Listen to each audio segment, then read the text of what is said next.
ਗੁਰੂ ਰੂਪ ਗੁਰੂ ਪਿਆਰੀ ਸਤ ਸੰਗਤ ਜੀ, ਗੁਰੂ ਫਤਿਹ ਪ੍ਰਵਾਨ ਕਰੋ। ਵਾਹਿਗੁਰੂ ਜੀ ਕਾ ਖਾਲਸਾ, ਵਾਹਿਗੁਰੂ ਜੀ ਕੀ ਫਤਿਹ। ਇਲਾਹੀ ਕਲਾਮ। ਧੰਨ ਗੁਰੂ ਅਰਜਨ ਦੇਵ ਸਾਹਿਬ ਜੀ ਦਾ ਆਪ ਜੀ ਨੇ ਸਿੰਘ ਸਾਹਿਬ ਦੀ ਮੁਬਾਰਕ ਰਸਨਾ ਤੋਂ ਸ਼੍ਰਵਣ ਕੀਤਾ।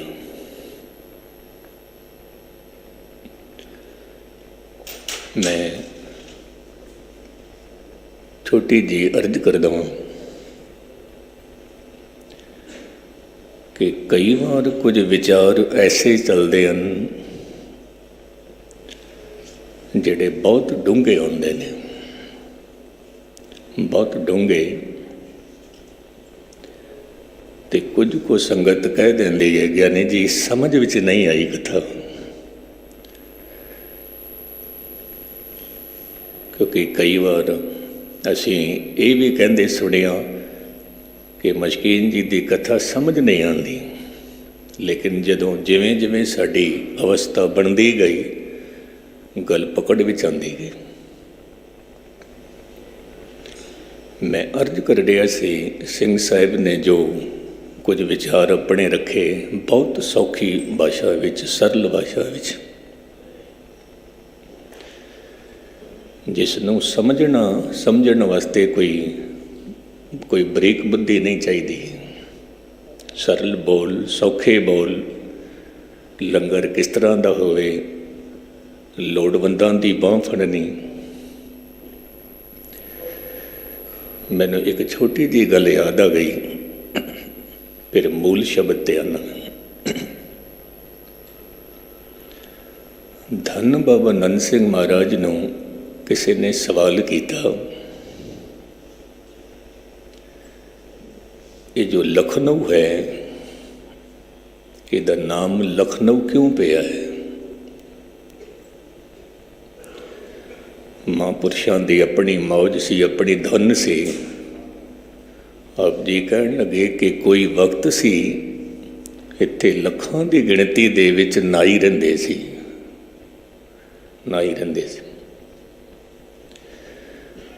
ਪਰ ਉਹਨਾਂ ਦੇ ਜੀਵਨ ਦੀ ਇੱਕ ਬਹੁਤ ਵੱਡੀ ਗੱਲ ਇਹ ਸੀ ਕਿ ਕੋਈ ਵੀ ਨਵਾਂ ਨਾਈ ਉਸ ਸ਼ਹਿਰ ਵਿੱਚ ਆ ਕੇ ਵਸਦਾ ਸੀ ਤਾਂ ਹਰ ਇੱਕ ਨਾਈ ਉਸ ਨੂੰ 1-1 ਰੁਪਈਆ ਦਿੰਦਾ ਸੀ। ਹੁਣ ਜੇ ਕਿਧਰੇ 100-1 ਲੱਖ ਘਰ ਹੋਣ ਤੇ 1-1 ਰੁਪਇਆ ਕੋਈ ਦਵੇ ਤੇ ਕਿਤਨੇ ਹੋ ਗਏ? 1 ਲੱਖ ਉਸ ਜ਼ਮਾਨੇ ਦੇ। 1-1 ਰੁਪਈਆ ਦੇਣਾ ਤੇ 1-1 ਇੱਟ ਦੇਣੀ। ਹੁਣ 1 ਲੱਖ ਇੱਟਾਂ ਵੀ ਹੋ ਗਈਆਂ, ਤੇਰਾ ਮਕਾਨ ਵੀ ਬਣ ਜਾਵੇ, ਤੇਰਾ ਕਾਰੋਬਾਰ ਵੀ ਚੱਲ ਪਵੇ। ਇਹ ਹਰ ਇੱਕ ਗੁਰਸਿੱਖ ਦਾ ਫਰਜ਼ ਹੈ ਲੋੜਵੰਦ ਦੀ ਬਾਂਹ ਫੜਨੀ, ਹਰ ਇੱਕ ਗੁਰਸਿੱਖ ਦਾ। ਇਹ ਸਭ ਤੋਂ ਵੱਡੀ ਬੰਦਗੀ ਹੈ, ਸਭ ਤੋਂ ਵੱਡੀ। ਕਿਸੇ ਮੁਲਕ ਦੇ ਵਿੱਚ ਇੱਕ ਫਿਲਮ ਬਣੀ 2007 ਵਿੱਚ। ਫਿਲਮ ਦਾ ਨਾਮ ਸੀ ਖੁਦਾ ਕੇ ਲੀਏ। ਥੋੜ੍ਹੀ ਜਿਹੀ ਮੈਂ ਦੇਖੀ, ਇੱਕ ਮੌਲਵੀ ਤੋਂ ਕੋਈ ਮਦਦ ਲੈਣ ਵਾਸਤੇ ਆਉਂਦਾ ਹੈ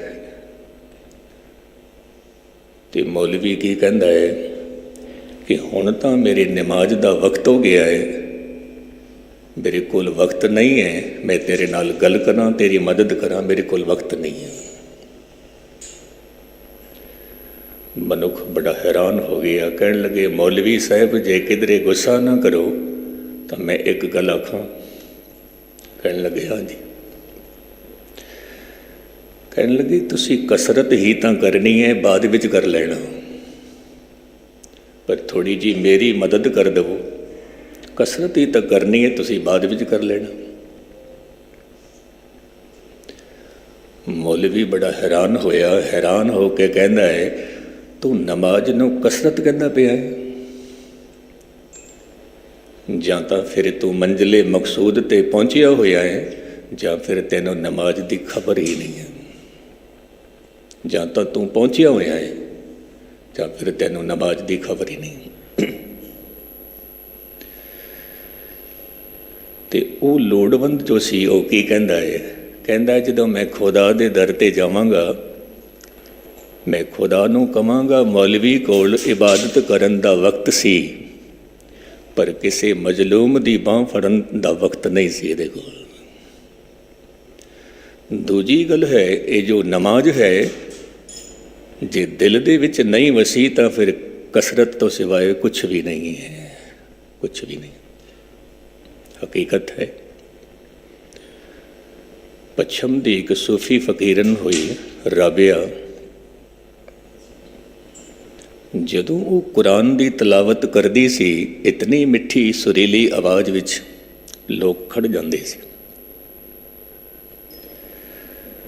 ਇਤਨੇ ਸੋਹਣੇ ਢੰਗ ਨਾਲ ਮਿੱਠੀ ਆਵਾਜ਼ ਨਾਲ ਕੁਰਾਨ ਦੀ ਤਲਾਵਤ ਕਰਨੀ ਕਿ ਕੁਰਾਨ ਜਪਦੀਆਂ ਜਪਦੀਆਂ ਉਹ ਖੁਦ ਵੀ ਕੁਰਾਨ ਹੋ ਜਾਂਦੀ ਸੀ। ਮੁਕਤਸਰ ਮੈਂ ਅਰਜ਼ ਕਰਾਂ, ਜਪਜੀ ਸਾਹਿਬ ਪੜ੍ਹਨੀ ਹੋਵੇ ਤਾਂ ਇਤਨੇ ਪ੍ਰੇਮ ਦੇ ਨਾਲ ਕਿ ਜਪਜੀ ਪੜ੍ਹਦਿਆਂ ਪੜ੍ਹਦਿਆਂ ਸਾਡਾ ਜੀਵਨ ਜਪਜੀ ਹੋ ਜਾਵੇ। ਗੀਤਾ ਜਪਦਿਆਂ ਜਪਦਿਆਂ ਸਾਡਾ ਜੀਵਨ ਗੀਤਾ ਹੋ ਜਾਵੇ। ਸੁਖਮਨੀ ਸਾਹਿਬ ਦਾ ਜਾਪ ਕਰਦਿਆਂ ਕਰਦਿਆਂ ਸਾਡਾ ਜੀਵਨ ਸੁਖਮਨੀ ਹੋ ਜਾਵੇ। ਜੀਵਨ ਸੁਖਮਨੀ। ਅੱਜ ਦਾ ਜੋ ਮੂਲ ਸ਼ਬਦ ਹੈ ਧੰਨ ਗੁਰੂ ਅਰਜਨ ਦੇਵ ਸਾਹਿਬ ਦਾ, ਮਿਸ਼ਰਿਤ ਰਾਗ ਨੇ ਗੌੜੀ ਪੂਰਬੀ। ਪ੍ਰਥਮ ਮੰਗਲਾ ਚਰਨ ਹੈ, ਇੱਕ ਓੰਕਾਰ ਸਤਿਗੁਰੂ ਪ੍ਰਸਾਦ। ਇਹਨੂੰ ਥੋੜ੍ਹਾ ਜਿਹਾ ਧਿਆਨ ਦੇ ਨਾਲ ਸੁਣਨਾ। ਧੰਨ ਗੁਰੂ ਨਾਨਕ ਸਾਹਿਬ ਮਹਾਰਾਜ ਦੇ ਆਉਣ ਤੋਂ ਪਹਿਲਾਂ ਇੱਕ ਧਾਰਨਾ ਚੱਲਦੀ ਆ ਰਹੀ ਸੀ। ਧਾਰਨਾ, ਔਰ ਉਹ ਧਾਰਨਾ ਸੀ ਇਹ ਜੋ ਓਮ ਸ਼ਬਦ ਹੈ। ਇਹ ਓਮ ਸ਼ਬਦ ਦੇ ਵਿੱਚ 3 ਅੱਖਰ ਹਨ। 3 ਅੱਖਰ। 3 ਅੱਖਰ ਕੀ ਕੁਝ ਕਹਿੰਦੇ ਪਏ ਨੇ ਕਿ ਓਮ ਦੇ ਵਿੱਚ ਜਿਹੜੇ 3 ਅੱਖਰ ਹਨ, ਅਕਾਰ, ਉਕਾਰ, ਮਕਾਰ, ਇਹ 3 ਅੱਖਰ ਨੇ। ਅਕਾਰ ਤੋਂ ਮੁਰਾਦ ਹੈ ਸਾਰੀ ਸ੍ਰਿਸ਼ਟੀ ਨੂੰ ਬਣਾਉਣ ਵਾਲਾ। ਉਕਾਰ ਤੋਂ ਮੁਰਾਦ ਹੈ ਸਾਰੀ ਸ੍ਰਿਸ਼ਟੀ ਨੂੰ ਉਪਜੀਵਿਕਾ ਦੇਣ ਵਾਲਾ। ਔਰ ਮਕਾਰ ਤੋਂ ਮੁਰਾਦ ਹੈ ਸਾਰੀ ਸ੍ਰਿਸ਼ਟੀ ਨੂੰ ਮਿਟਾਉਣ ਵਾਲਾ। ਮਿਟਾਉਣ ਵਾਲਾ। ਤਾਂ ਸਨਾਤਨ ਧਰਮ ਦੇ ਵਿੱਚ ਇਹ ਧਾਰਨਾ ਹੈ ਕਿ ਸ੍ਰਿਸ਼ਟੀ ਨੂੰ ਬਣਾਉਣ ਵਾਲਾ ਕੋਈ ਹੋਰ ਹੈ, ਜੋ ਕਿ ਬ੍ਰਹਮਾ ਵੱਲ ਇਸ਼ਾਰਾ ਕਰਦੇ ਨੇ। ਸ੍ਰਿਸ਼ਟੀ ਨੂੰ ਰਿਜ਼ਕ ਦੇਣ ਵਾਲਾ ਕੋਈ ਹੋਰ ਹੈ, ਵਿਸ਼ਨੂੰ ਜੀ ਮਹਾਰਾਜ ਵੱਲ ਇਸ਼ਾਰਾ। ਔਰ ਸ੍ਰਿਸ਼ਟੀ ਨੂੰ ਮਿਟਾਉਣ ਵਾਲੀ ਸ਼ਕਤੀ ਕੋਈ ਹੋਰ ਹੈ, ਸ਼ਿਵ ਜੀ ਮਹਾਰਾਜ ਵੱਲ ਇਸ਼ਾਰਾ। ਅੱਜ ਵੀ ਇਹ ਧਾਰਨਾ ਮੌਜੂਦ ਹੈ ਸਨਾਤਨ ਧਰਮ ਵਿੱਚ। ਗੁਰੂ ਨਾਨਕ ਸਾਹਿਬ ਮਹਾਰਾਜ ਕਹਿਣ ਲੱਗੇ, ਮੈਂ ਇਸ ਗੱਲ ਨੂੰ ਕਬੂਲ ਨਹੀਂ ਕਰਦਾ, ਨਹੀਂ ਕਰਦਾ। ਕਿਉਂਕਿ ਇਹ 3 ਸ਼ਕਤੀਆਂ ਕਿਉਂ ਹਨ, ਕਾਰਨ ਕੀ ਹੈ? ਤਾਂ ਗੁਰੂ ਨਾਨਕ ਸਾਹਿਬ ਦੇ ਸਾਹਮਣੇ ਇੱਕ ਗੱਲ ਕੀ ਰੱਖੀ ਕਿ ਜਿਹੜੀ ਮਾਂ ਜਨਮ ਦੇ ਸਕਦੀ ਹੈ, ਉਹ ਮਾਂ ਆਪਣੇ ਬੱਚੇ ਨੂੰ ਮਾਰ ਨਹੀਂ ਸਕਦੀ। ਫਿਰ ਜਿਸ ਨੇ ਬੱਚੇ ਨੂੰ ਮਾਰਨਾ ਹੋਵੇਗਾ, ਉਹਨੇ ਫਿਰ ਰਿਜ਼ਕ ਕਿਉਂ ਦੇਣਾ ਹੈ, ਰੋਜੀ ਕਿਉਂ ਦੇਣੀ ਹੈ? ਜਿਸ ਨੇ ਮਾਰਨਾ ਹੋਵੇਗਾ। ਇਸ ਕਰਕੇ ਜਨਮ ਦੇਣ ਵਾਲਾ ਕੋਈ ਹੋਰ ਹੈ, ਰੋਜੀ ਦੇਣ ਵਾਲਾ ਕੋਈ ਹੋਰ ਹੈ, ਔਰ ਮਿਟਾਉਣ ਵਾਲਾ ਕੋਈ ਹੋਰ ਹੈ। ਤਿੰਨੋਂ ਵੱਖਰੇ ਵੱਖਰੇ ਨੇ, ਵੱਖਰੇ ਵੱਖਰੇ। ਗੁਰੂ ਨਾਨਕ ਸਾਹਿਬ ਮਹਾਰਾਜ ਨੇ ਕੀ ਕੀਤਾ? ਓਮ ਦਾ ਹੀ ਵਿਸਤਾਰ ਕਰਕੇ ਇਸ ਤੋਂ ਪਹਿਲਾਂ ਏਕਾ ਲਗਾ ਦਿੱਤਾ, ਔਰ ਆਪ ਜੀ ਦੀ ਰਸਨਾ ਚੋਂ ਬੋਲ ਨਿਕਲੇ, ਇੱਕ ਓੰਕਾਰ। ਇੱਕ ਤੋਂ ਹੀ ਬਣਦਾ ਹੈ, ਇੱਕ ਤੋਂ ਹੀ ਰਿਜ਼ਕ ਮਿਲਦਾ ਹੈ, ਇੱਕ ਹੀ ਮਿਟਾ ਰਿਹਾ ਹੈ। ਵੱਖਰੇ ਵੱਖਰੇ ਨਹੀਂ ਹਨ। ਇੱਕ ਹੀ ਜਨਮਦਾਤਾ ਹੈ, ਇੱਕ ਹੀ ਅੰਨਦਾਤਾ ਹੈ, ਇੱਕ ਹੀ ਪ੍ਰਲੇ ਦਾਤਾ ਹੈ। ਜਦੋਂ ਸਭ ਕੁਝ ਉਹੀ ਹੈ, ਹੁਣ ਉਹਦੇ ਨਾਲ ਮਿਲਨ ਕਿਵੇਂ ਹੋਵੇ, ਕਿਵੇਂ ਹੋਵੇ? ਇੱਕ ਗੱਲ ਮੈਂ ਹੋਰ ਕਹਿ ਦੇਵਾਂ ਕਿ ਜਿਸ ਨੂੰ ਅਸੀਂ ਪਰਮਾਤਮਾ ਕਹਿੰਦੇ ਹਾਂ, ਪ੍ਰਭੂ ਕਹਿੰਦੇ ਹਾਂ, ਉਹ ਕੋਈ ਮਨੁੱਖ ਨਹੀਂ ਹੈ, ਉਹ ਇੱਕ ਜੋਤ ਹੈ, ਇੱਕ ਲਾਈਟ ਹੈ। ਇਹ ਗੱਲ ਆਪਣੇ ਜੈਨ ਵਿੱਚ ਵਸਾ ਲੈਣਾ, ਕਿਉਂਕਿ ਜੇ ਕਿਧਰੇ ਅਸੀਂ ਇਹ ਮੰਨ ਬੈਠੇ ਕਿ ਪਰਮਾਤਮਾ ਕੋਈ ਮਨੁੱਖ ਹੈ, ਫਿਰ ਇਹ ਵੀ ਮੰਨਣਾ ਪਏਗਾ ਕਿ ਉਸ ਨੂੰ ਕੋਈ ਜਨਮ ਦੇਣ ਵਾਲਾ ਵੀ ਹੈ। ਫਿਰ ਜਿਹਦਾ ਜਨਮ ਹੋਇਆ ਤੇ ਫਿਰ ਇਹ ਵੀ ਮੰਨਣਾ ਪਏਗਾ ਕਿ ਫਿਰ ਉਹਦਾ ਮਰਨ ਵੀ ਹੋਵੇਗਾ। ਇਸ ਕਰਕੇ ਪਰਮਾਤਮਾ ਇੱਕ ਜੋਤ ਹੈ, ਔਰ ਉਹ ਜੋਤ ਕਣ ਕਣ ਵਿੱਚ ਮੌਜੂਦ ਹੈ, ਹਰ ਥਾਂ 'ਤੇ ਮੌਜੂਦ ਹੈ। ਉਹ ਜੋਤ ਆਪ ਜੀ ਦੇ ਵਿੱਚ ਵੀ ਮੌਜੂਦ ਹੈ, ਸਾਰਿਆਂ ਦੇ ਵਿੱਚ ਮੌਜੂਦ ਹੈ। ਅੱਜ ਬੇਸ਼ੱਕ ਆਪ ਜੀ ਇਸ ਗੱਲ ਨੂੰ ਨਾ ਕਬੂਲੋ, ਜਦੋਂ ਮਨੁੱਖ ਦੀ ਅਵਸਥਾ ਬਣਦੀ ਹੈ, ਉਦੋਂ ਉਸ ਨੂੰ ਖਬਰ ਮਿਲਦੀ ਹੈ ਕਿ ਤੂੰ ਖੁਦ ਹੀ ਖੁਦਾ ਹੈ, ਖੁਦ ਹੀ ਖੁਦਾ ਹੈ। ਤੋ ਉਹ ਜੋ ਇੱਕ ਹੈ, ਓਂਕਾਰ ਸਰੂਪ ਹੈ, ਮਿਲੇਗਾ ਕਿਵੇਂ? ਉਹ ਸਤਿਗੁਰ ਪ੍ਰਸਾਦ, ਸਤਿਗੁਰੂ ਦੀ ਕਿਰਪਾ ਨਾਲ ਮਿਲੇਗਾ, ਰਹਿਮਤ ਨਾਲ ਮਿਲੇਗਾ। ਹੁਣ ਇੱਕ ਗੱਲ ਚੇਤੇ ਰੱਖਣਾ, ਜੋ ਜੋਤ ਰੂਪ ਹੈ ਉਹ ਪਰਮਾਤਮਾ ਹੈ। ਜੋਤ ਰੂਪ ਵਿੱਚ ਪਰਮਾਤਮਾ ਹੈ ਔਰ ਸ਼ਬਦ ਰੂਪ ਵਿੱਚ ਗੁਰੂ ਹੈ। ਤੇ ਗੁਰੂ ਵਿੱਚ ਤੇ ਪਰਮਾਤਮਾ ਵਿੱਚ ਕੋਈ ਭੇਦ ਨਹੀਂ ਹੈ। ਜੋਤ ਰੂਪ ਵਿੱਚ ਜੋ ਪਰਮਾਤਮਾ ਹੈ, ਉਹੀ ਸ਼ਬਦ ਰੂਪ ਵਿੱਚ ਗੁਰੂ ਹੈ। ਜੋ ਸ਼ਬਦ ਰੂਪ ਵਿੱਚ ਗੁਰੂ ਹੈ, ਉਹੀ ਜੋਤ ਰੂਪ ਵਿੱਚ ਪਰਮਾਤਮਾ ਹੈ, ਉਹੀ ਪਰਮਾਤਮਾ। ਪਰ ਉਹਦੇ ਨਾਲ ਮਿਲਨ ਕਿਸ ਤਰ੍ਹਾਂ ਹੋਵੇ?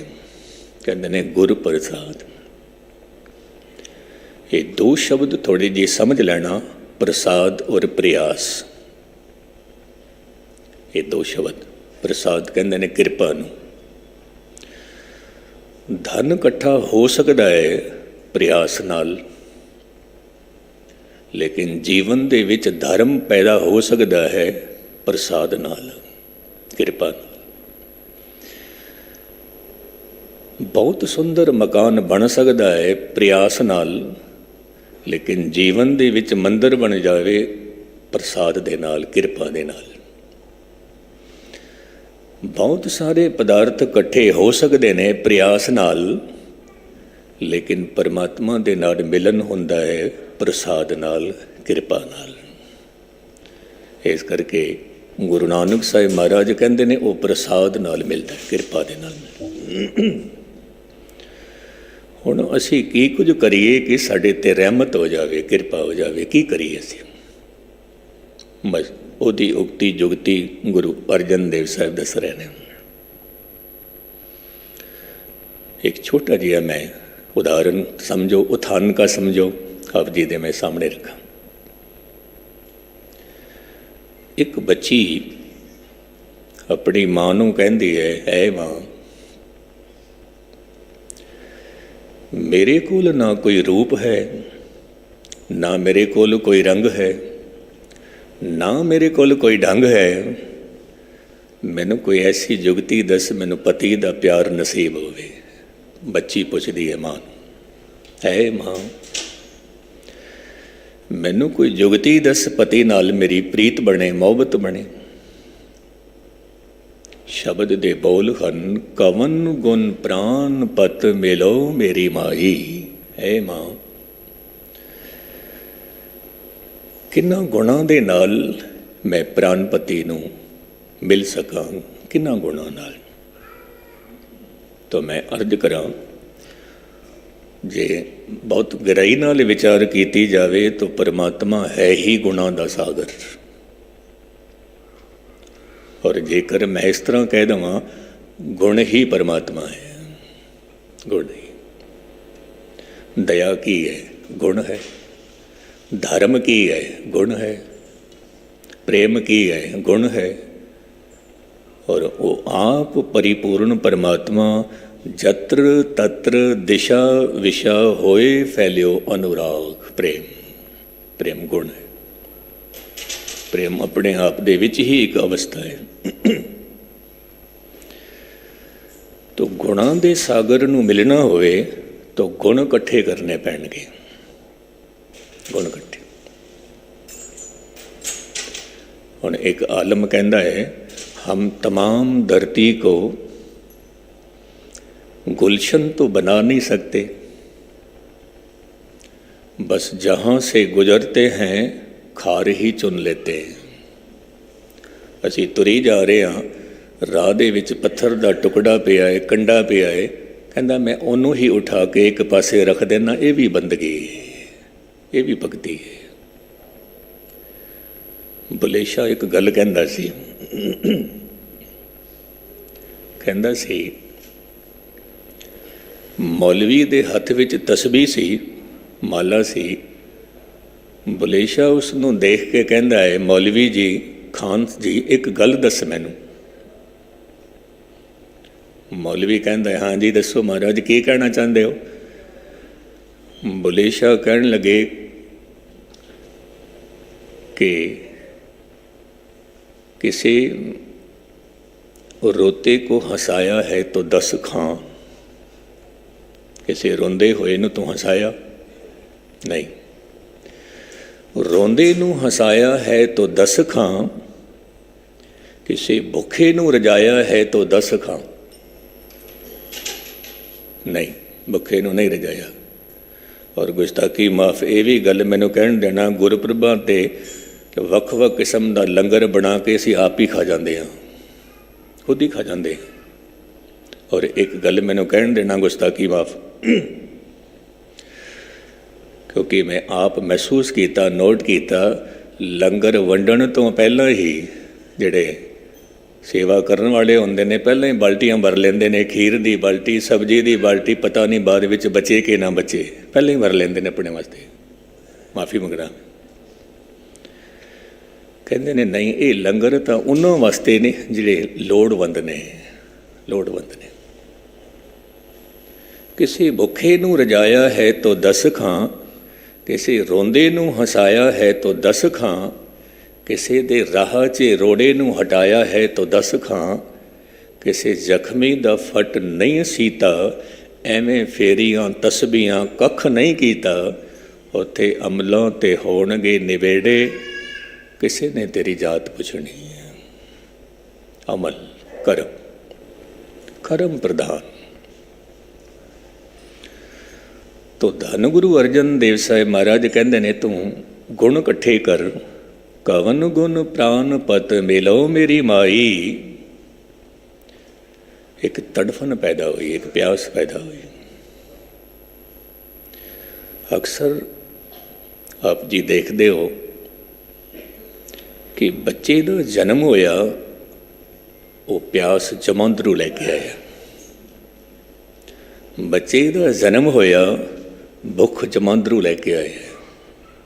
पानी दी प्यास, रोटी दी भुख बच्चे दे कोल जमांदरू है, पर गुस्ताखी माफ़, परमात्मा दी बंदगी, परमात्मा दी भुख, परमात्मा दी प्यास जमांदरू नहीं है। नहीं, कथा सुन सुन के प्यास लगानी पैंदी है, भुख लगानी पैंदी है। कीर्तन सुन सुन के, पाठ कर कर के प्यास लगानी पैंदी है, भुख लगानी पैंदी है। इस करके गुरु नानक साहिब दे घर दी ये मर्यादा है, तू संगत विच आ, तां करके तेन भुख लगे रब दी, तेन प्यास लगे रब दी।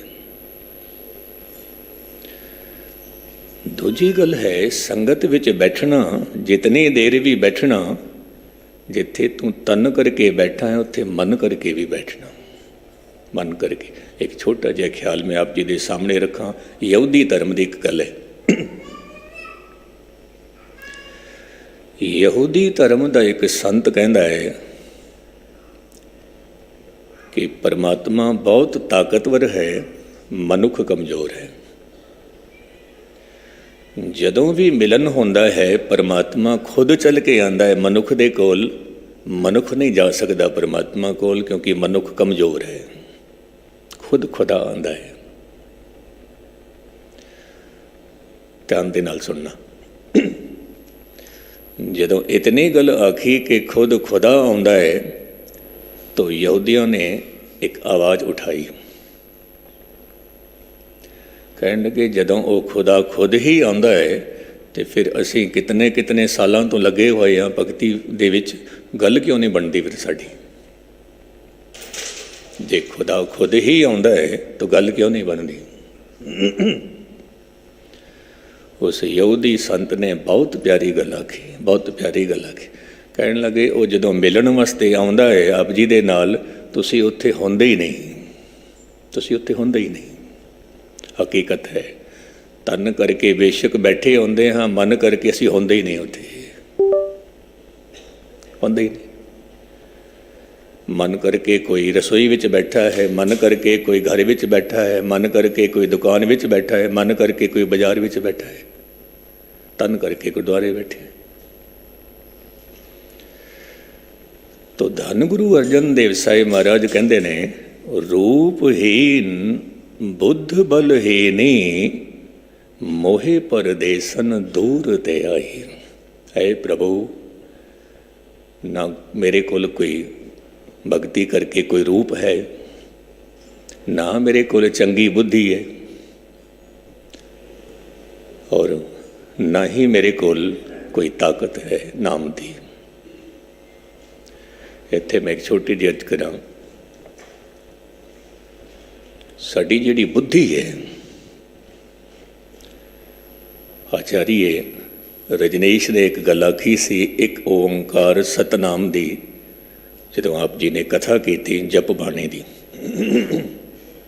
ਬਹੁਤ ਡੂੰਘੀ ਫਿਲਾਸਫੀ ਉਹਦੀ। ਉਹ ਕਹਿੰਦਾ ਕਿ ਜੋ ਮਨੁੱਖ ਦੀ ਬੁੱਧੀ ਹੈ ਉਹ ਇਸ ਤਰ੍ਹਾਂ ਦੀ ਹੈ, ਗੁਸਤਾਖੀ ਮਾਫ ਗੱਲ ਮੈਨੂੰ ਕਹਿਣ ਦੇਣਾ, ਕਹਿੰਦੇ ਨੇ ਮਨੁੱਖ ਦੀ ਜਿਹੜੀ ਬੁੱਧੀ ਹੈ ਉਹ ਇਸ ਤਰ੍ਹਾਂ ਦੀ ਹੈ ਜਿਵੇਂ ਪਾਗਲ ਦੇ ਕੋਲ ਥੈਲਾ ਹੁੰਦਾ ਹੈ। ਪਾਗਲ ਦੇ ਕੋਲ ਉਸੇ ਥੈਲੇ ਦੇ ਵਿੱਚ ਮਿਠਾਈ ਵੀ ਪਾ ਦਿੰਦਾ ਹੈ, ਉਸੇ ਥੈਲੇ ਦੇ ਵਿੱਚ ਕੋਈ ਗੰਦਾ ਕਾਗਜ਼ ਵੀ ਰੱਖ ਦਿੰਦਾ ਹੈ, ਉਸੇ ਥੈਲੇ ਵਿੱਚ ਕੋਈ ਚੰਗੀ ਤਸਵੀਰ ਵੀ ਰੱਖ ਦਿੰਦਾ ਹੈ, ਉਸੇ ਥੈਲੇ ਦੇ ਵਿੱਚ ਮਾੜੀ ਚੀਜ਼ ਵੀ ਰੱਖ ਦਿੰਦਾ ਹੈ, ਉਸੇ ਥੈਲੇ ਦੇ ਵਿੱਚ। ਤੇ ਮਨੁੱਖ ਦੀ ਜਿਹੜੀ ਬੁੱਧੀ ਹੈ ਉਸੇ ਦੇ ਵਿੱਚ ਚੰਗੇ ਵਿਚਾਰ, ਉਸੇ ਦੇ ਵਿੱਚ ਮਾੜੇ ਵਿਚਾਰ, ਉਸੇ ਦੇ ਵਿੱਚ ਗਫਲਤ ਦੇ ਵਿਚਾਰ। ਕਹਿੰਦੇ ਨੇ ਮਨੁੱਖ ਦੀ ਬੁੱਧੀ ਤਾਂ ਉਹ ਥੈਲਾ ਜਿਹਾ ਬਣ ਗਿਆ, ਥੈਲਾ ਜਿਹਾ। ਹੁਣ ਮਿਲਣ ਕਿਵੇਂ ਹੋਵੇ ਉਸ ਦਾਤੇ ਨਾਲ? ਮੋਹੇ ਪਰਦੇਸਨ ਦੂਰ ਤੇ ਆਈ। ਇਹ ਜੋ ਸਾਡੀ ਰੂਹ ਹੈ ਇਸ ਨੂੰ ਆਖਿਆ ਪਰਦੇਸਨ, ਮੁਸਾਫਿਰ। ਪਹਿਲੀ ਗੱਲ ਕਿ ਕਦ ਕਿਸੇ ਨੇ ਮੰਨਿਆ ਹੈ ਕਿ ਮੈਂ ਮੁਸਾਫਿਰ ਹਾਂ? ਕਦ ਕਿਸੇ ਨੇ ਮੰਨਿਆ? ਗੁਰਬਾਣੀ ਪੁਕਾਰ ਪੁਕਾਰ ਕੇ ਕਹਿੰਦੀ ਹੈ ਅਸੀਂ ਮੁਸਾਫਿਰ ਹਾਂ, ਮੁਸਾਫਿਰ। ਲੇਕਿਨ ਮਨੁੱਖ ਦੀ ਜਿਹੜੀ ਸੋਚ ਹੈ ਉਹ ਇਸ ਤਰ੍ਹਾਂ ਦੀ ਹੈ ਕਿ ਪਤਾ ਨਹੀਂ ਕਿਤਨੇ ਸਾਲਾਂ ਤੱਕ ਮੈਂ ਇੱਥੇ ਰਹਿਣਾ ਹੈ, ਪਤਾ ਨਹੀਂ ਮੈਂ ਕਿਤਨੇ ਵਰਸਾਂ ਤੱਕ ਰਹਿਣਾ ਹੈ। ਜਦੋਂ ਕਿ ਬਾਣੀ ਕਹਿੰਦੀ ਹੈ ਮੁਸਾਫਿਰ ਹੈ। ਅੱਜ ਤੈਨੂੰ ਨਵਾਂ ਸੂਰਜ ਦਿਸਿਆ, ਪਰਮਾਤਮਾ ਦਾ ਸ਼ੁਕਰਾਨਾ ਕਰ, ਅੱਜ ਇੱਕ ਦਿਨ ਤੈਨੂੰ ਹੋਰ ਮਿਲ ਗਿਆ ਬੰਦਗੀ ਵਾਸਤੇ। ਅੱਜ ਦੀ ਰਾਤ ਤੈਨੂੰ ਨਸੀਬ ਹੋਈ, ਤੂੰ ਸ਼ੁਕਰਾਨਾ ਕਰ, ਐ ਪ੍ਰਭੂ ਮੈਂ ਥੋੜ੍ਹੀ ਦੇਰ ਤੇਰੀ ਇਬਾਦਤ ਕਰ ਸਕਾਂ, ਤੇਰੀ ਭਗਤੀ ਕਰ ਸਕਾਂ, ਤੂੰ ਸ਼ੁਕਰਾਨਾ ਕਰ। ਜੇ ਉਹ ਇੱਕ ਦਿਨ ਵੀ ਨਾ ਦਿੰਦਾ ਉਹਦੀ ਮਰਜ਼ੀ, ਮਰਜ਼ੀ।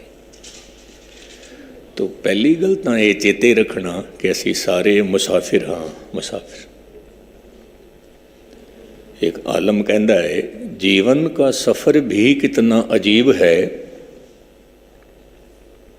जीवन का सफ़र भी कितना अजीब है कि सफ़र में तो सब है पर मुसाफिर कोई नहीं लगता। असीं जम के बैठ गए हैं पक्के पक्के। जिन्हां नूं ये गल चेते है कि असीं मुसाफिर हाँ और किसी वेले भी असीं वापस जा सकते हैं, तो ये जो साडी रूह है ये परदेसन भाव उस मुल्क तो आई है जिस मुल्क दे बारे असीं बिल्कुल अनजान। इंग्लैंड आप जी ने देखिया, आप जी नहीं कह सकते वो परदेश है, आप जी जानते हो हर गली नूं, अमेरिका हर गली नूं जानते हो। तो उस मुल्क नूं कहंदे ने परदेश, जिहदे बारे मैनूं कुछ भी पता नहीं। आत्मा कित्थों आई है कोई पता नहीं है, आत्मा कित्थे जाती है कोई पता नहीं है, कोई पता नहीं।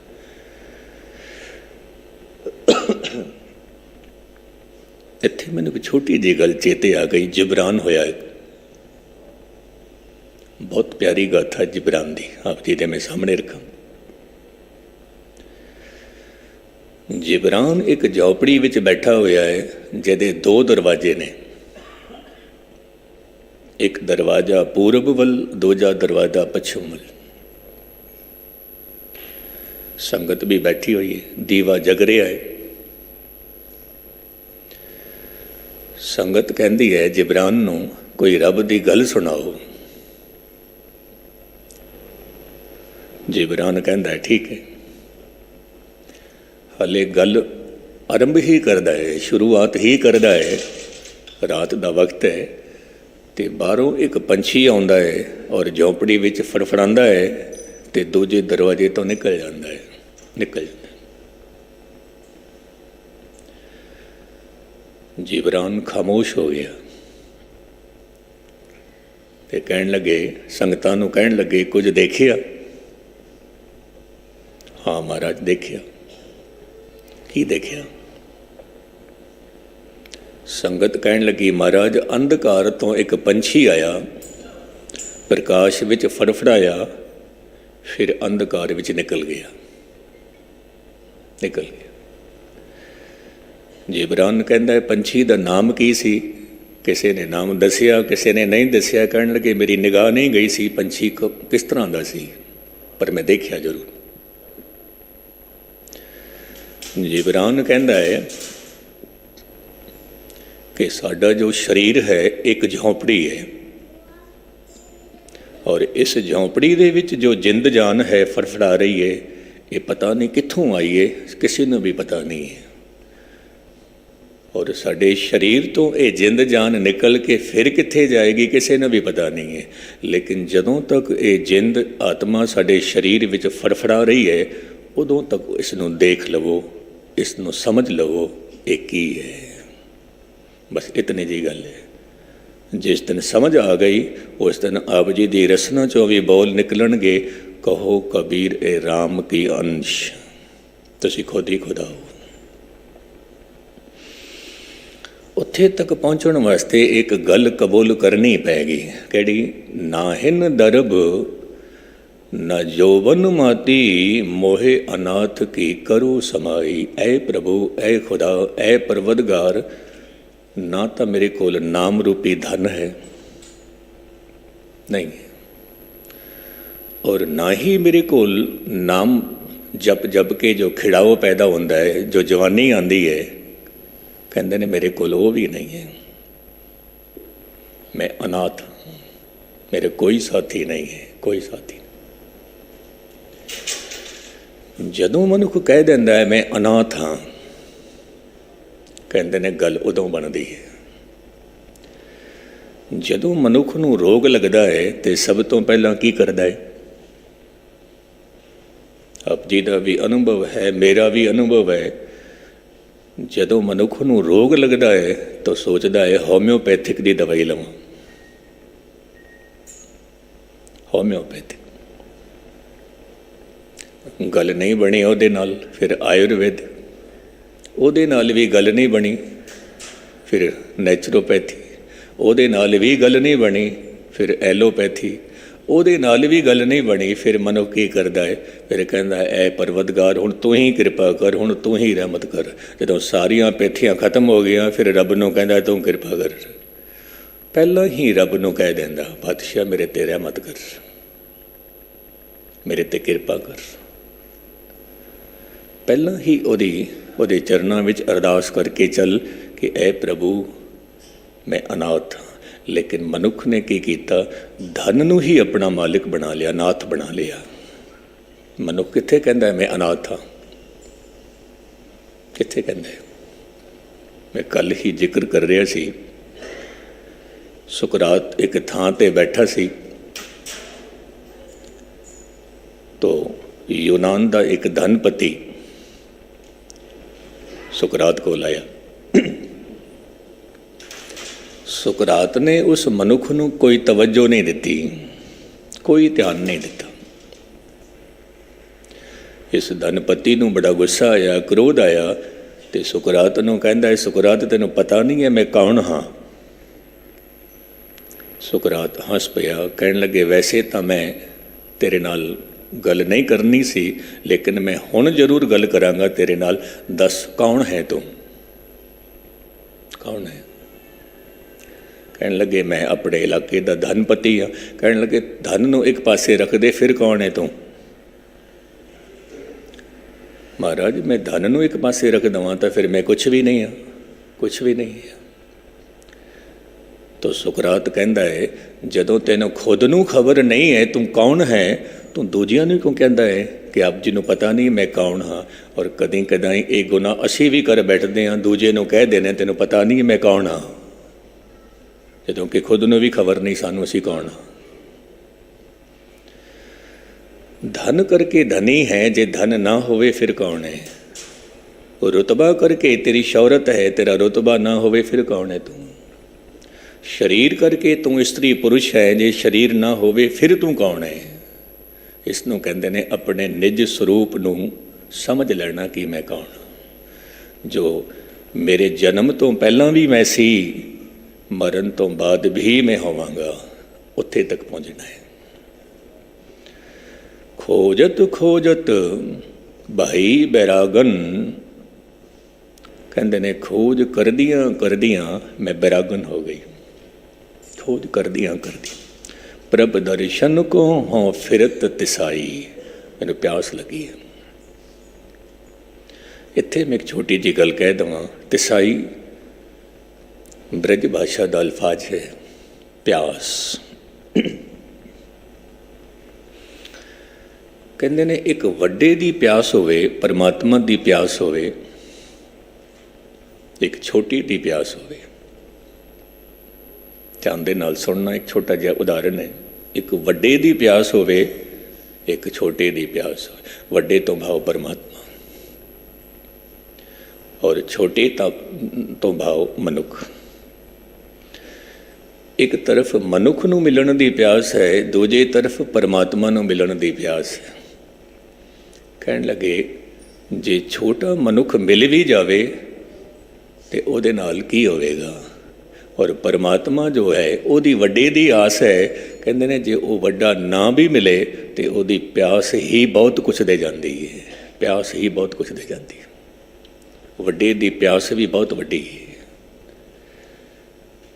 मैं एक प्रेमी नूं पुछिया, तेनों 5 साल हो गए संगत करदियां करदियां तेनों की मिलिया? कहने लगे ज्ञानी जी मैं मनदा मैनूं कुछ भी नहीं मिलिया, लेकिन रोज़ दी संगत तां नसीब होई है मैनूं, होर की चाहिए? और की चाहिए? प्यास का होना लाजमी है। एक संत पुरुष बचन कर रहा सी कि मनुख का जन्म सिद्ध अधिकार है रब नाल मुलाकात करनी, जन्म सिद्ध अधिकार। तो एक मनुख कहता है संत जी जे जन्म सिद्ध अधिकार है तो फिर मिलते क्यों नहीं परमात्मा? साडा अधिकार है रब नूं मिलण दा, मिलते क्यों नहीं?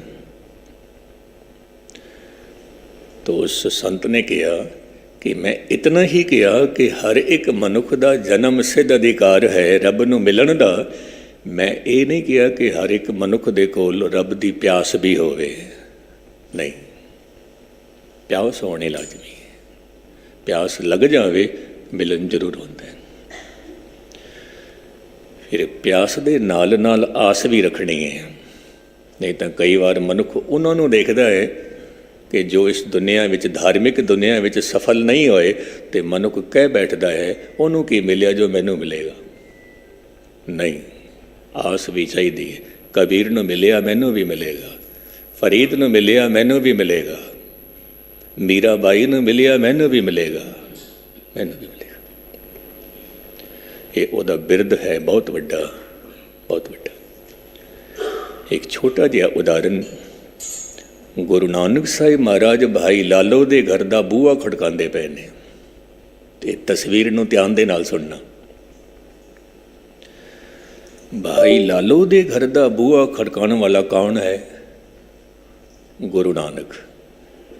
ਜਿਸ ਗੁਰੂ ਨਾਨਕ ਸਾਹਿਬ ਦੇ ਬੂਹੇ ਨੂੰ, ਘਰ ਦੇ ਬੂਹੇ ਨੂੰ ਖੜਕਾਉਣ ਵਾਲੇ ਦੇਵੀ ਦੇਵਤੇ ਖੜੇ ਹੋਏ ਨੇ। ਦੇਵੀ ਦੇਵਤੇ ਗੁਰੂ ਨਾਨਕ ਦੇ ਘਰ ਦਾ ਬੂਹਾ ਖੜਕਾਉਂਦੇ ਨੇ। ਉਹ ਗੁਰੂ ਨਾਨਕ ਪਾਤਸ਼ਾਹ ਭਾਈ ਲਾਲੋ ਦੇ ਘਰ ਦਾ ਬੂਹਾ ਖੜਕਾਉਂਦੇ ਪਏ ਨੇ। ਕਿਤਨੀ ਵੱਡੀ ਗੱਲ ਹੈ। ਭਾਈ ਲਾਲੋ ਬੂਹਾ ਖੋਲ, ਬੂਹਾ ਖੋਲ। ਤੋ ਜਦੋਂ ਇਤਨੀ ਤੜਫਨ ਹੋਏ, ਗੁਰੂ ਨਾਨਕ ਸਾਹਿਬ ਮਹਾਰਾਜ ਚੱਲ ਕੇ ਆਉਂਦੇ ਨੇ ਆਪਣੇ ਸਿੱਖ ਦੇ ਕੋਲ, ਆਪਣੇ ਸਿੱਖ ਕੋਲ। ਦੀਨ ਦਇਆਲ ਕਿਰਪਾਲ ਪ੍ਰਭ ਨਾਨਕ ਹੈ ਮੇਰੇ ਮਾਲਕ। ਦੀਨਾਂ ਦੇ ਉੱਤੇ ਰਹਿਮਤ ਕਰਨ ਵਾਲੇ, ਦਇਆ ਕਰਨ ਵਾਲੇ। ਇਹ ਜੋ ਦੀਨ ਸ਼ਬਦ ਹੈ ਇਹ ਕੀ ਹੈ? ਕਹਿੰਦੇ ਨੇ ਐ ਪੁਰਖਾ ਤੂੰ ਦੌਲਤ ਕਰਕੇ ਅਮੀਰ ਹੋਵੇਂ ਲੇਕਿਨ ਮਨ ਕਰਕੇ ਗਰੀਬ ਹੋ, ਗਰੀਬ। ਗਿਆਨ ਕਰਕੇ ਤੂੰ ਆਲਮ ਫਾਜ਼ਲ ਯਾਫਤਾ ਹੋਵੇਂ ਪਰ ਮਨ ਕਰਕੇ ਤੇਰੇ ਕੋਲ ਨਿਮਰਤਾ ਹੋਵੇ। ਦੁਨਿਆਵੀ ਤਲ 'ਤੇ ਤੇਰੇ ਕੋਲ ਬਹੁਤ ਵੱਡਾ ਰੁਤਬਾ ਹੋਵੇ ਪਰ ਮਨ ਕਰਕੇ ਨਿਮਰਤਾ ਹੋਵੇ। ਸ਼ੇਖ ਸ਼ਾਦੀ ਸਾਹਿਬ ਇੱਕ ਗੱਲ ਕਹਿੰਦੇ ਸੀ ਕਿ ਜੇ ਕਿਧਰੇ ਤੇਰੇ ਕੋਲ ਧਨ ਹੋਵੇ, ਰੁਤਬਾ ਹੋਵੇ, ਗਿਆਨ ਹੋਵੇ ਤਾਂ ਇਸ ਤਰ੍ਹਾਂ ਨਾ ਚੱਲਣਾ ਕਿ ਲੋਕ ਮਜਬੂਰ ਹੋ ਜਾਣ ਤੇਰੇ ਸਾਹਮਣੇ ਝੁਕਣ ਵਾਸਤੇ, ਮਜਬੂਰ ਹੋ ਜਾਣ ਤੈਨੂੰ ਨਮਸਕਾਰ ਕਰਨ ਵਾਸਤੇ। ਇਸ ਤਰ੍ਹਾਂ ਨਾ ਚੱਲਣਾ। ਲੇਕਿਨ ਕਈ ਵਾਰ ਮੈਂ ਦੇਖਿਆ ਸੀ, ਕਹਿ ਦਿੰਦੇ ਆ ਮੇਰੇ ਕੋਲ ਰੁਤਬਾ ਸੀ, ਮੈਨੂੰ ਫਤਿਹ ਕਿਉਂ ਨਹੀਂ ਬੁਲਾਈ, ਮੈਨੂੰ ਨਮਸਕਾਰ ਕਿਉਂ ਨਹੀਂ ਕੀਤੀ, ਮੇਰੇ ਕੋਲ ਰੁਤਬਾ ਸੀ। ਨਹੀਂ, ਗੁਰੂ ਨਾਨਕ ਸਾਹਿਬ ਦੇ ਘਰ ਦੇ ਵਿੱਚ ਨਿਮਰਤਾ ਸਿਖਾਈ ਹੈ। ਨਿਮਰਤਾ ਇੱਕ ਬਹੁਤ ਵੱਡੀ ਗੱਲ ਜੋ ਗੁਰੂ ਨਾਨਕ ਸਾਹਿਬ ਦੇ ਘਰ ਵਿੱਚ ਹੈ, ਉਹ ਮੈਂ ਆਪ ਜੀ ਦੇ ਸਾਹਮਣੇ ਰੱਖਾਂ। ਮਨੁੱਖ ਦੇ ਕੋਲ ਦੋ ਕਿਸਮ ਦੀਆਂ ਵਾਸਨਾਵਾਂ ਹੁੰਦੀਆਂ ਨੇ, ਦੋ ਕਿਸਮ ਦੀਆਂ। ਇੱਕ ਵਾਸਨਾ ਉਹ ਹੈ ਜੋ ਪ੍ਰਕਿਰਤੀ ਤੋਂ ਮਿਲਦੀ ਹੈ, ਦੂਜੀ ਵਾਸਨਾ ਸੁਭਾਅ ਤੋਂ ਮਿਲਦੀ ਹੈ, ਸੁਭਾਅ ਤੋਂ। ਇਹ ਦੋਨੋਂ ਹੀ ਵਾਸਨਾਵਾਂ ਮਨੁੱਖ ਨੂੰ ਬਹੁਤ ਦੁੱਖ ਦਿੰਦੀਆਂ ਨੇ, ਬਹੁਤ ਦੁੱਖ ਦਿੰਦੀਆਂ ਨੇ। ਕਿਉਂਕਿ ਇੱਕ ਥਾਂ 'ਤੇ ਜਦੋਂ ਧਰਮ ਸੰਮੇਲਨ ਹੋ ਰਿਹਾ ਸੀ ਤੇ ਮੇਰੇ ਤੋਂ ਪਹਿਲਾਂ ਕਿਸੇ ਨੇ ਗੱਲ ਕਹੀ ਕਿ ਇਹ ਦੋ ਕਿਸਮ ਦੀਆਂ ਵਾਸਨਾਵਾਂ ਮਨੁੱਖ ਨੂੰ ਮਜਬੂਰ ਕਰ ਦਿੰਦੀਆਂ ਨੇ ਵਾਰ-ਵਾਰ ਜਨਮ ਕਰਾਉਣ ਵਾਸਤੇ, ਵਾਰ-ਵਾਰ ਜਨਮ ਕਰਾਉਣ ਵਾਸਤੇ। ਫਿਰ ਉਹਨਾਂ ਨੇ ਇਹ ਗੱਲ ਅੱਗੇ ਹੋਰ ਤੋਰੀ। ਇਹ ਜਿਹੜੀਆਂ ਦੋ ਵਾਸਨਾਵਾਂ ਹਨ ਉਹਦੇ ਵਿੱਚ ਇੱਕ ਵਾਸਨਾ ਤਾਂ ਮਿਟ ਜਾਂਦੀ ਹੈ ਕਿਸੇ ਨਾ ਕਿਸੇ ਪੜਾਅ 'ਤੇ ਆ ਕੇ, ਪਰ ਦੂਜੀ ਵਾਸਨਾ ਨਹੀਂ ਮਿਟਦੀ। ਮੈਂ ਵੀ ਸੁਣ ਰਿਹਾ ਸੀ, ਉਹਨਾਂ ਨੇ ਕਿਹੜੀ ਵਾਸਨਾ ਦੱਸੀ ਕਿ ਮਨੁੱਖ ਦੀ ਇੱਕ ਵਾਸਨਾ ਇਹ ਹੈ, ਜਦੋਂ ਗੁਰੂ ਦੇ ਕੋਲ ਜਾਂਦਾ ਹੈ, ਧਨ ਮੰਗਦਾ ਹੈ, ਧੀਆਂ ਪੁੱਤਰਾਂ ਦੀ ਦਾਤ ਮੰਗਦਾ ਹੈ, ਸ਼ੌਹਰਤ ਮੰਗਦਾ ਹੈ, ਮੰਗਦਾ ਹੀ ਰਹਿੰਦਾ ਹੈ, ਮੰਗਦਾ ਹੀ ਰਹਿੰਦਾ ਹੈ। ਔਰ ਕਹਿੰਦੇ ਨੇ ਜੇ ਮੰਗ ਪੂਰੀ ਨਹੀਂ ਹੋਈ, ਇਹ ਵਾਸਨਾ ਮਨੁੱਖ ਨੂੰ ਫਿਰ ਖਿੱਚ ਕੇ ਲਿਆਉਂਦੀ ਹੈ, ਫਿਰ ਜਨਮ ਕਰਾਉਂਦੀ ਹੈ, ਫਿਰ ਜਨਮ ਕਰਾਉਂਦੀ ਹੈ। ਜਮ ਜਮ ਮਰੇ ਮਰੇ ਫਿਰ ਜੰਮੇ, ਬਹੁਤ ਸਜਾਏ ਪਿਆ ਦੇਸ਼ ਲੰਮੇ। ਪਰ ਜੇ ਕਿਧਰੇ ਕਿਸੇ ਨਾ ਕਿਸੇ ਪੜਾਅ 'ਤੇ ਆ ਕੇ ਇਹ ਵਾਸਨਾ ਜੇ ਮਿਟ ਵੀ ਜਾਵੇ ਤੇ ਦੂਜੀ ਵਾਸਨਾ ਨਹੀਂ ਮਿਟਦੀ। ਉਹ ਦੂਜੀ ਵਾਸਨਾ ਕਿਹੜੀ? ਕਹਿਣ ਲੱਗੇ ਹਰ ਇੱਕ ਮਨੁੱਖ ਦੀ ਫਿਤਰਤ ਹੈ, ਆਪਣੇ ਕੋਲ ਬੇਸ਼ੱਕ ਦੋ ਮਕਾਨ ਹਨ, ਅਗਲੇ ਦੀ ਝੌਂਪੜੀ ਵੀ ਨਾ ਹੋਵੇ। ਮੇਰੀ ਥਾਲੀ ਵਿੱਚ 4 ਰੋਟੀਆਂ ਹਨ, ਅਗਲੇ ਦੀ ਥਾਲੀ ਵਿੱਚ ਇੱਕ ਵੀ ਨਹੀਂ ਹੋਣੀ ਚਾਹੀਦੀ, ਇੱਕ ਵੀ ਨਹੀਂ ਹੋਣੀ ਚਾਹੀਦੀ। ਮੈਂ ਬਹੁਤ ਅਮੀਰ ਹਾਂ, ਅਗਲੇ ਦਾ ਗੁਜ਼ਾਰਾ ਵੀ ਜੇ ਠੀਕ ਹੋ ਰਿਹਾ ਹੈ ਉਹ ਵੀ ਮਨ ਦੇ ਵਿੱਚ ਜਾਇਆ ਨਹੀਂ ਜਾਂਦਾ। ਕਹਿੰਦੇ ਨੇ ਇਹ ਵਾਸਨਾ ਮਨੁੱਖ ਦੀ ਕਦੇ ਵੀ ਨਹੀਂ ਮਿਟਦੀ, ਕਦੇ ਨਹੀਂ। ਹਕੀਕਤ ਹੈ, ਨਹੀਂ ਮਿਟਦੀ। ਤੇ ਇਹ ਵਾਸਨਾ ਚਲਦੀ ਰਹਿੰਦੀ ਹੈ। ਉਹਨੂੰ ਕਿਉਂ ਮਿਲਿਆ? ਮੇਰੇ ਭਾਵੇਂ 4 ਪੁੱਤਰ ਨੇ, ਅਗਲੇ ਦੇ ਘਰ ਇੱਕ ਵੀ ਪੁੱਤਰ ਹੋ ਗਿਆ ਤਾਂ ਵੀ ਮਨ ਵਿੱਚ ਜੈਲਸੀ ਆਉਂਦੀ ਹੈ, ਕਿਉਂ ਹੋਇਆ? ਮੇਰੇ 4 ਨੇ, ਉਹਦਾ ਇੱਕ ਵੀ ਕਿਉਂ ਹੋਇਆ? ਕਿਉਂ? ਕਹਿਣ ਲੱਗੇ ਮੈਂ ਦਾਅਵੇ ਨਾਲ ਕਹਿਣਾ ਇਹ ਵਾਸਨਾ ਕਦੇ ਮਿਟਦੀ ਹੀ ਨਹੀਂ, ਮਨੁੱਖ ਦੀ ਮਿਟਦੀ ਨਹੀਂ। ਮੈਨੂੰ ਕਹਿਣ ਲੱਗੇ ਗਿਆਨੀ ਜੀ ਹੁਣ ਤੁਸੀਂ ਦੱਸੋ, 10 ਮਿੰਟ ਤੁਸੀਂ ਵੀ ਬੋਲਣਾ ਹੈ। ਅਤੇ ਮੈਂ ਕਿਹਾ ਮੈਂ ਇਸੇ ਹੀ ਕੜੀ ਨੂੰ ਅੱਗੇ ਤੋਰਦਾ। ਇਸ ਮਿੱਤਰ ਨੇ ਕਿਹਾ ਕਿ ਪਹਿਲੀ ਵਾਸਨਾ ਮਿਟ ਜਾਂਦੀ ਹੈ, ਦੂਜੀ ਵਾਸਨਾ ਕਦੇ ਵੀ ਨਹੀਂ ਮਿਟਦੀ। ਕਿ ਮੇਰੀ ਥਾਲੀ ਵਿੱਚ 4 ਰੋਟੀਆਂ ਹਨ, ਅਗਲੇ ਦੀ ਥਾਲੀ ਵਿੱਚ ਇੱਕ ਵੀ ਨਾ ਹੋਵੇ। ਮੇਰੇ 4 ਪੁੱਤਰ ਹਨ, ਅਗਲੇ ਦਾ ਇੱਕ ਪੁੱਤਰ ਵੀ ਨਾ ਹੋਵੇ। ਕਹਿੰਦੇ ਨੇ ਇਹ ਵਾਸਨਾ ਕਦੇ ਵੀ ਨਹੀਂ ਮਿਟਦੀ। ਮੈਂ ਕਿਹਾ ਇਹ ਵਾਸਨਾ 100% ਮਿਟਦੀ ਹੈ। ਔਰ ਗੁਰੂ ਨਾਨਕ ਸਾਹਿਬ ਦੇ ਘਰ ਵਿੱਚ ਤਾਂ ਰੋਜ਼ ਅਰਦਾਸ ਕੀਤੀ ਜਾਂਦੀ ਹੈ, ਨਾਨਕ ਨਾਮ ਚੜ੍ਹਦੀ ਕਲਾ ਤੇਰੇ ਬਾਣੇ ਸਰਬਤ ਦਾ ਭਲਾ। ਮੈਂ ਕਿਹਾ ਫਿਰ ਕਿਉਂ ਨਹੀਂ ਮਿਟਦੀ? ਮਿਟਦੀ ਹੈ। ਗੁਰੂ ਨਾਨਕ ਸਾਹਿਬ ਦੇ ਘਰ ਦੀ ਫਿਲਾਸਫੀ ਇੱਥੋਂ ਸ਼ੁਰੂ ਹੁੰਦੀ ਹੈ, ਸਾਰਿਆਂ ਦਾ ਭਲਾ ਹੋਵੇ, ਸਾਰਿਆਂ ਦਾ ਭਲਾ ਹੋਵੇ। ਮੁਕਤਸਰ ਮੈਂ ਅਰਜ਼ ਕਰਾਂ, ਜਦੋਂ ਮਨੁੱਖ ਮਨ ਕਰਕੇ ਦੀਨ ਹੋ ਜਾਵੇ, ਮਨ ਕਰਕੇ ਗਰੀਬ ਹੋ ਜਾਵੇ, ਜੋ ਆਪ ਜੀ ਅਰਦਾਸ ਕਰਦੇ ਹੋ, ਸਿੱਖਾਂ ਦਾ ਮਨ ਨੀਵਾਂ ਮਤ ਉੱਚੀ, ਲੇਕਿਨ ਗੁਸਤਾਖੀ ਮਾਫ ਹੋ ਕੀ ਰਿਹਾ ਹੈ? ਮਨ ਨੀਵਾਂ ਹੋਣਾ ਚਾਹੀਦਾ ਸੀ, ਮਤ ਉੱਚੀ ਹੋਣੀ ਚਾਹੀਦੀ ਸੀ, ਲੇਕਿਨ ਮਤ ਨੀਵੀਂ ਹੁੰਦੀ ਜਾ ਰਹੀ ਹੈ, ਮਨ ਉੱਚਾ ਹੁੰਦਾ ਜਾ ਰਿਹਾ ਹੈ। ਮੈਂ ਫਿਰ ਗੱਲ ਦੁਹਰਾ ਦੇਵਾਂ, ਸਾਡੀ ਮਤ ਨੀਵੀਂ ਹੁੰਦੀ ਜਾ ਰਹੀ ਹੈ, ਮਨ ਹੰਕਾਰੀ ਹੁੰਦਾ ਜਾ ਰਿਹਾ ਹੈ, ਹੰਕਾਰੀ ਹੁੰਦਾ ਜਾ ਰਿਹਾ। ਤਾਂ ਮੈਂ ਕਈ ਵਾਰ ਅਰਜ਼ ਕਰਨਾ ਹਾਂ, ਮਨੁੱਖ ਹਰ ਇੱਕ ਪੰਕਤੀ ਦੇ ਨਾਲ ਮੈਂ ਦੀ ਬੋਲੀ ਬੋਲਦਾ ਹੈ, ਮੈਂ ਦੀ ਬੋਲੀ। ਫਿਰ ਰੱਬ ਵੀ ਕੀ ਕਹਿੰਦਾ ਹੈ? ਚੰਗਾ, ਜੇ ਤੂੰ ਮੈਂ ਦੀ ਬੋਲੀ ਬੋਲਦਾ ਪਿਆ ਚੰਗਾ, ਫਿਰ ਮੈਂ ਤੇਰੀ ਮੈਂ ਵੀ ਬਰਕਰਾਰ ਰੱਖਾਂਗਾ, ਵਾਰ-ਵਾਰ ਫਿਰ ਤੇਰਾ ਜਨਮ ਹੁੰਦਾ ਰਹੇਗਾ। ਮੈਂ ਦੀ ਬੋਲੀ ਕਰਦਾ ਜਾ। ਜੇਕਰ ਤੂੰ ਦੀ ਬੋਲੀ ਬੋਲਦਾ ਹੈ ਤਾਂ ਫਿਰ ਆ ਮੇਰੇ ਕੋਲ। ਧੰਨ ਗੁਰੂ ਗ੍ਰੰਥ ਸਾਹਿਬ ਦੇ ਬੋਲ ਹਨ, ਤੂੰ ਕਰਤਾ ਤੂੰ ਹੁਆ, ਮੁਝ ਮੈਂ ਰਹਾ ਨ ਹੂੰ, ਜਬ ਆਪਾ ਪਰ ਕਾ ਮਿਟ ਗਿਆ, ਜਿਤ ਦੇਖੂੰ ਤਿਤ ਤੂੰ। ਇਹ 2 ਮਾਰਗ ਨੇ। ਇੱਕ ਮਾਰਗ ਮੈਂ ਤੋਂ ਸ਼ੁਰੂ ਹੁੰਦਾ ਹੈ, ਜੋ ਸੰਸਾਰ ਵਿੱਚ ਹੀ ਘੁੰਮਾਉਂਦਾ ਰਹਿੰਦਾ ਹੈ ਮਨੁੱਖ ਨੂੰ। ਦੂਜਾ ਮਾਰਗ ਤੂੰ ਤੋਂ ਸ਼ੁਰੂ ਹੁੰਦਾ ਹੈ, ਜੋ ਸਿੱਧਾ ਨਿਰੰਕਾਰ ਦੇ ਦਰ 'ਤੇ ਪਹੁੰਚਦਾ ਹੈ। ਹੁਣ ਮੈਂ ਅਰਜ਼ ਕਰਾਂ, ਫੈਸਲਾ ਆਪ ਜੀ ਨੇ ਕਰਨਾ ਹੈ, ਆਪ ਜੀ ਦੇ ਹੱਥ ਵਿੱਚ ਹੈ। ਮੈਂ ਤੋਂ ਸਫ਼ਰ ਸ਼ੁਰੂ ਕਰਦੇ ਹੋ ਜਾਂ ਤੂੰ ਤੋਂ ਸਫ਼ਰ ਸ਼ੁਰੂ ਕਰਦੇ ਹੋ? ਜੇ ਮੈਂ ਤੋਂ ਸਫ਼ਰ ਸ਼ੁਰੂ ਕੀਤਾ, ਘੁੰਮਦੇ ਹੀ ਰਵਾਂਗੇ ਸੰਸਾਰ ਵਿੱਚ, ਘੁੰਮਦੇ ਹੀ ਰਵਾਂਗੇ। ਔਰ ਜੇ ਤੂੰ ਤੋਂ ਸਫ਼ਰ ਸ਼ੁਰੂ ਕੀਤਾ ਹੈ, ਹਰ ਇੱਕ ਗੱਲ 'ਤੇ ਮੋਹਰ ਗੁਰੂ ਨਾਨਕ ਦੀ ਲੱਗਣੀ ਚਾਹੀਦੀ ਹੈ। ਪਾਤਸ਼ਾਹ ਤੇਰੇ ਸਦਕੇ ਹੋਇਆ ਹੈ, ਤੇਰੀ ਕਿਰਪਾ ਕਰਕੇ ਹੋਇਆ ਹੈ। ਗੁਰੂ ਨਾਨਕ ਦੀ ਮੋਹਰ ਲਗਾਉਂਦੇ ਜਾਓ, ਸਿੱਧੇ ਨਿਰੰਕਾਰ ਦੇ ਦਰ 'ਤੇ ਕਬੂਲ ਹੋ ਜਾਓਗੇ। ਦੀਨ ਦਿਆਲ ਕਿਰਪਾਲ ਪ੍ਰਭ ਨਾਨਕ, ਸਾਧ ਸੰਗ ਮੇਰੀ ਜਲਨ ਬੁਝਾਈ। ਸੰਗਤ ਵਿੱਚ ਜਲਨ ਬੁਝਦੀ, ਪਰ ਕਿਵੇਂ? ਛੋਟਾ ਜਿਹਾ ਖਿਆਲ ਆਪ ਜੀ ਦੇ ਸਾਹਮਣੇ ਰੱਖ।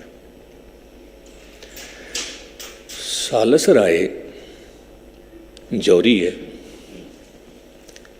ਆਪਣੇ ਨੌਕਰ ਨੂੰ ਲੈ ਕੇ ਗੁਰੂ ਨਾਨਕ ਸਾਹਿਬ ਦੇ ਕੋਲ ਆਏ ਨੇ। ਸਾਲਸ ਰਾਏ ਕਹਿੰਦਾ ਹੈ ਗੁਰੂ ਨਾਨਕ ਨੂੰ, ਮਹਾਰਾਜ ਕੋਈ ਰੱਬ ਦੀ ਗੱਲ ਸੁਣਾਓ, ਰੱਬ ਦੀ ਗੱਲ। ਧੰਨ ਗੁਰੂ ਨਾਨਕ ਸਾਹਿਬ ਮਹਾਰਾਜ ਕਹਿਣ ਲੱਗੇ, ਸਾਲਸ ਰਾਏ ਰੱਬ ਦੀ ਗੱਲ ਸੁਣਨਾ ਚਾਹੁੰਦਾ ਹੈ? ਹਾਂ ਮਹਾਰਾਜ। ਚੰਗਾ, ਫਿਰ ਸੁਣ ਲਿਆ। ਸਰੋਵਰ ਦੇ ਵਿੱਚ ਕਮਲ ਦਾ ਫੁੱਲ ਖਿੜਿਆ ਹੋਇਆ ਹੈ। ਧਿਆਨ ਦੇ ਨਾਲ ਸੁਣਨਾ, ਫਿਰ ਮੈਂ ਸਮਾਪਤੀ ਵੱਲ ਆ ਰਿਹਾ। ਸਰੋਵਰ ਦੇ ਵਿੱਚ ਕਮਲ ਦਾ ਫੁੱਲ ਖਿੜਦਾ ਹੈ ਅਤੇ ਉਸ ਫੁੱਲ ਦੀ ਖੁਸ਼ਬੂ ਲੈਣ ਵਾਸਤੇ ਭੌਰੇ ਬਾਹਰੋਂ ਆਉਂਦੇ ਨੇ, ਖੁਸ਼ਬੂ ਲੈ ਕੇ ਚਲੇ ਜਾਂਦੇ ਨੇ।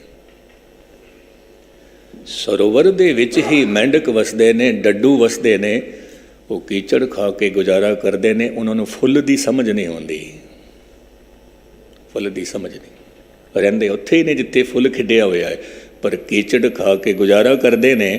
ਔਰ ਜਿਹੜੇ ਭੌਰੇ ਨੇ ਬਾਹਰੋਂ ਆਉਂਦੇ ਨੇ, ਖੁਸ਼ਬੂ ਲੈ ਕੇ ਚਲੇ ਜਾਂਦੇ ਨੇ। हाँ महाराज बिल्कुल ठीक है। धन गुरु नानक साहिब महाराज कहन लगे फिर गऊआं ते मझां ਵੱਖ-ਵੱਖ जड़ियां बूटियां खा के अपने शरीर दे विच दुध पैदा करदियां ने, पर उन्हां पशुआं दे थणां नूं चिच्चड़ लगे हुंदे ने, पिस्सू लगे हुंदे ने, लहू पी के गुजारा करते हैं। उन्होंने दुध की समझ नहीं होती कि इत्थे अमृत भी है, समझ नहीं उन्होंने। महाराज ये भी गल ठीक है। अगली गल गुरु नानक साहिब महाराज की कहते हैं, ध्यान दे नाल सुनना। सत संगत दे विच निरंकार की गल होंदी है, अमृत की बरसात होंदी है। जिवें आप जी बैठे हो, सत संगत दे विच निरंकार की गल होंदी है, अमृत की बरसात होंदी है।